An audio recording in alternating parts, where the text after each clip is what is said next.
ஒரு சம்பவம்.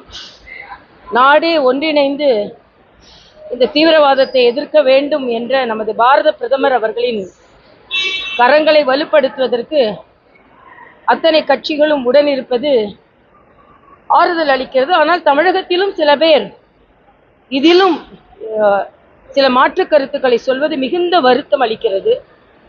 அதனால் எந்தவித கருத்து வேறுபாடும் இல்லாமல் இன்று இந்த நாட்டை பாதுகாப்பதே எனது குறிக்கோள் என்று மிக வலிமையாக இந்த நாட்டிற்கு தீவிரவாதம் எந்த ரூபத்தில் இருந்தாலும் அது வேரடி மண்ணோடும் வீழ்த்தப்பட வேண்டும், நம் பொதுமக்கள் பாதுகாப்பாக இருக்க வேண்டும் என்ற பாரத பிரதமரின் அந்த வார்த்தைகள் நமக்கு பலத்தை சேர்க்கிறது. அதனால் தீவிரவாதம் ஒடுக்கப்பட வேண்டும் என்பதில் நாம் அனைவரின் கருத்தும் ஒன்றாக இருக்க வேண்டும். இன்றைய காலகட்டத்தில் இன்றைய ஆளுநர் துணைவேந்தர்களை எல்லாம் அழைத்து ஒரு கூட்டம் நடத்துகிறார். ஆளுநர் வேந்தர் என்ற முறையில் அவர் இந்த கூட்டத்தை நடத்தலாம். அதுக்கு நமது துணை குடியரசுத் தலைவரும் வந்திருக்கிறார்கள். துணை குடியரசுத் தலைவர் சொல்லும் பொழுது வந்தவர்களுக்கும் வராதவர்களுக்கும் என்று பெருந்தன்மையோடு சொல்லிவிட்டார். ஆனால் ஆளுநர் அவர்களுக்குத்தான் இங்கே உள்ளே என்ன நடக்கிறது என்று தெரியும். இந்த கூட்டத்திற்கு வர வேண்டாம் என்று தடுத்தது தவறு. ஆளுநர் அந்த மாநிலத்தில் உள்ள அறிஞர்களை கூட்டலாம், பொதுமக்களை கூட்டு கருத்துக்கள் பரிமாறலாம், அது தவறில்லை. ஆக நீங்கள் துணைவேந்தர்கள் தமிழக அரசு சொல்கிறபடிதான் நடந்து கொள்ள வேண்டும் என்றால் பல்கலைக்கழகங்களை கிளைக்கழகங்களாக மாற்றுகிறீர்களா? நீங்கள் ஒரு ஆளுநர் தெரியாமல் சொல்ல மாட்டார். ஆக அரசியல் தலையீடு வருங்காலத்திலும் பல்கலைக்கழகங்களில் இருக்கும் என்பதை முதல்வர் இப்பொழுதே வலியுறுத்துகிறாரா, அவர் உணர்த்துகிறாரா என்ற கேள்வி பல பேர் மனதில் எழுகிறது. ஆக இந்த மோதல் போக்கை விட்டுவிட்டு இன்று சொல்கிறார்கள். எனக்கு மிகுந்த மனவேதனையாக இருப்பது என்ன என்றால், பாராட்டு விழா வைக்கிறார்களாம்.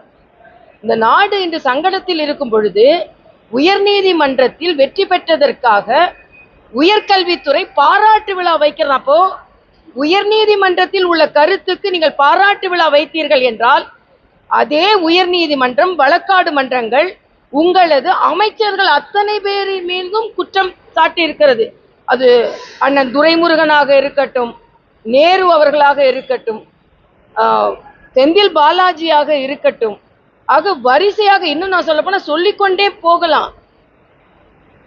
சுகாதாரத்துறை அமைச்சர் மீதாக இருக்கட்டும், தொடர்ந்து எல்லா அமைச்சர்கள் மீதும் குற்றம் சாட்டி இருக்கிறார்களே. அப்பொழுது நீதிமன்றத்தின் வார்த்தைகளை நீங்கள் மதிக்கிறீர்கள் என்றால் அவர்கள் அத்தனை பேரையும் அமைச்சரவையில் இருந்து நீக்குவீர்களா என்று நான் கேட்கிறேன்.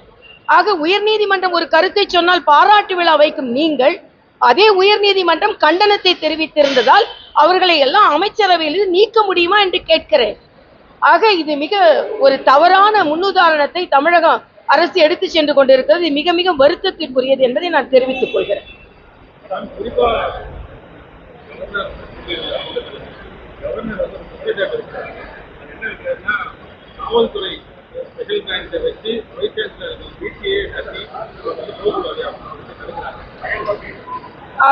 ஆளுநர் அவர்கள் அந்த நாட்டின் முதல் குடிமகன், அவருக்கு நடவடிக்கைகள் எல்லாம் தெரியும். ஆக நடவடிக்கைகள் அவர் சும்மா சொல்ல போவதில்லை.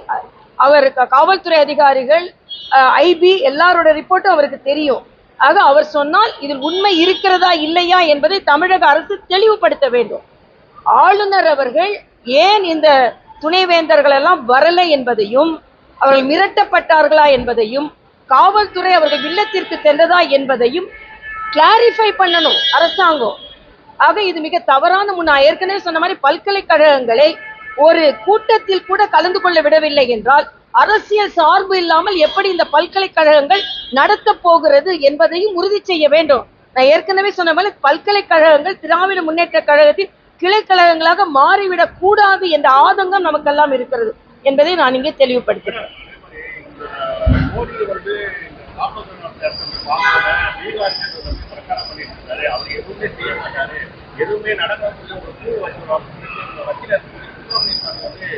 அதுக்கு நான் கருத்து, இந்த தீவிரவாத தாக்குதலை பொறுத்த மட்டில் நாடு எல்லோரும் அவரின் கரங்களை வலிப்படுத்த வேண்டும். இதுல மாற்று கருத்துகளுக்கு நான் பதில் சொல்ல அவசியம் இல்லை என்று நான் நினைக்கிறேன். அது ஒரு ஆரோக்கியமான சூழ்நிலை தமிழகத்திலும் சட்டமன்றத்தில் அவர்கள் தீர்மானமாக தீவிரவாதத்தை எதிர்த்து குரல் கொடுக்கும் நடவடிக்கை, மத்திய அரசு நடவடிக்கைக்கு நாங்கள் உறுதுணையாக இருப்போம் என்று அனைவரும் சொல்வது ஒரு ஆரோக்கியமான சூழ்நிலை. அப்படித்தான் சொல்லி ஆக வேண்டும். ஏனென்றால் இந்த நாட்டு மக்கள் மீதும் நாட்டின் பாதுகாப்பின் மீது எல்லோருக்கும் அக்கறை இருக்க வேண்டும் என்பது நாம் அறிந்தது. 1-2 பேர் தவறான கருத்துக்கள் சொன்னால் அது மன வருத்தத்தை தருகிறது. அதற்கு நாம் பதில் சொல்ல அவசியம் இல்லை.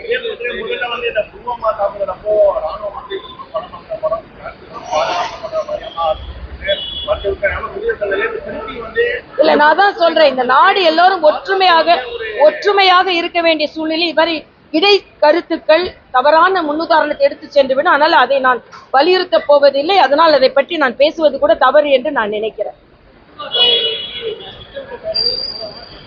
இல்ல, அதெல்லாம் இப்ப நான் அதுக்கு பதில் சொல்ல முடியாது. தீவிரவாதத்தை எதிர்த்து நாம் எல்லாம் குரல் கொடுப்பதில் நாம் ஒற்றுமையாக இயங்க வேண்டும் என்பதுதான் எனது கருத்து. இல்ல, அதுதான், அது அரசாங்கம் அதற்கான முழு நடவடிக்கையும் இரவு பகலாக எடுத்து வருகிறார்கள். நாமெல்லாம் மிக சிறியவர்கள் அதற்கு கருத்து சொல்வதற்கு. நாம் இந்த நாடு பாதுகாப்பாக இருக்க வேண்டும், அதற்கு நாம் உறுதுணையாக இருக்க வேண்டும் என்று இந்தியாவில் உள்ள ஒவ்வொருவரும் நினைக்க வேண்டும் என்பது எனது தாழ்மையான கருத்து. செய்திகளை உடனுக்குடன் தெரிந்து கொள்ள கீழ்கண்ட கேபிள் மற்றும் டிடிஹெச் நெட்வொர்க்குகளில் எம்நாடு செய்தி தொலைக்காட்சியை காணுங்கள். பாதகம் செய்பவரை கண்டால் நாம் பயம் கொள்ளலாகாது பாப்பா. மோதி மிதித்துவிடு பாப்பா, அவர் முகத்தில் உமிழ்ந்துவிடு பாப்பா. அண்மை செய்திகளை உடனுக்குடன் தெரிந்து கொள்ள இணைந்திருங்கள் எம்நாடு தொலைக்காட்சியுடன்.